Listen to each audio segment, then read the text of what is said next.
नमस्कार दोस्तों। युद्ध सिर्फ मैदान पर नहीं होता, बल्कि कूटनीति की चौरस पर भी खेला जाता है। इसका एग्जाम्पल हमारा महाभारत का एक प्रसंग है, जहां पांडव जुए में सब कुछ हार गए थे।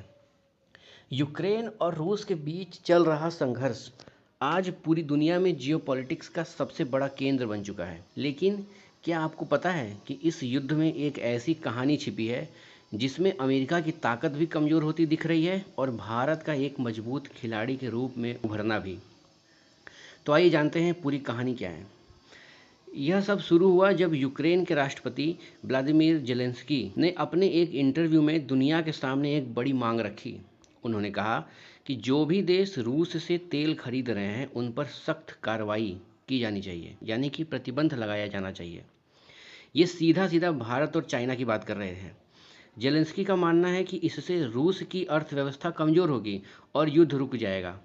ये बात भारत के लिए एक बड़ी चुनौती बन गई है, क्योंकि हाल के दिनों में भारत अपनी ऊर्जा ज़रूरतों के लिए रूस पर निर्भर है। अब आते हैं अमेरिका पर। अमेरिका खासकर डोनाल्ड ट्रंप के नेतृत्व में भारत पर प्रतिबंधों का दूसरा चरण लगाने की तैयारी कर रहा है। उनकी रणनीति साफ है, भारत जैसे देशों पर प्रतिबंध लगाकर रूसी अर्थव्यवस्था को घुटने पर लाना। ट्रंप को ये बात समझनी चाहिए कि जियोपॉलिटिक्स इतनी सीधी नहीं होती। इन बेवकूफ़ों को लगता है कि भारत ही रूस से तेल खरीद रहा है और उसी पैसे से वो यूक्रेन में दे गोला दे बम पटक रहे हैं। ट्रंप की यह रणनीति बुरी तरह विफल हो रही है, क्योंकि चीन ने रूस का खुलकर समर्थन किया है और दोनों देशों ने हाल ही में एक नई पाइपलाइन डील पर हस्ताक्षर भी किया है। इसका सीधा मतलब है कि रूस का तेल धड़ाधड़ धारा प्रवाह बिना रुके अब चीन जाएगा और अमेरिकी प्रतिबंध का कोई खास असर भी नहीं होगा। वो इन दोनों का कुछ उखाड़ भी नहीं पाएंगे।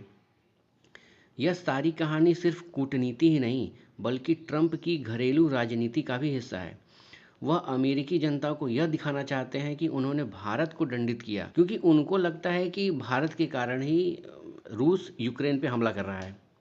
लेकिन उनकी यह चाल उल्टी पड़ गई। इसी कड़ी में हमारे कांग्रेस नेता शशि थरूर ने भी कहा कि भारत ट्रंप द्वारा किए गए अपमान को नहीं भूलेगा। उनका मानना है कि ट्रंप की नीतियां आखिरकार चीन और रूस को ही फायदा पहुंचा रही हैं, क्योंकि वे दोनों एक दूसरे के करीब आ रहे हैं। इस पूरे घटनाक्रम में एक और चौंकाने वाली बात सामने आई है।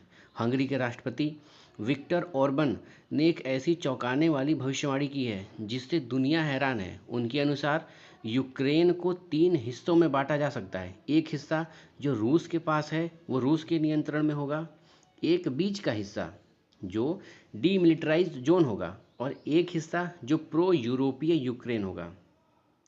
अगर यह सच होता है तो यह एक बहुत बड़ा कूटनीतिक बदलाव होगा। यहाँ ये बात समझने वाली है कि अब रूस यूक्रेन युद्ध सिर्फ जमीन के लिए नहीं है, बल्कि दुनिया की पावर डायनामिक्स को बदलने का एक जरिया बन गया है।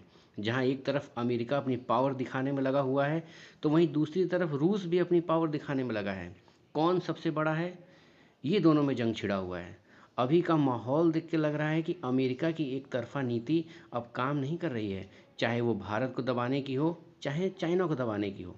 भारत और चाइना जैसे देश अपनी शर्तों पर कूटनीति कर रहे हैं, जो उनके देश के लिए सही है और ये सही भी है। तो मेरा सवाल आपसे ये है कि आपको क्या लगता है कि अमेरिका को अपनी विदेश नीति में बदलाव लाना चाहिए या फिर उसे अपनी पुरानी दादागिरी जारी रखनी चाहिए?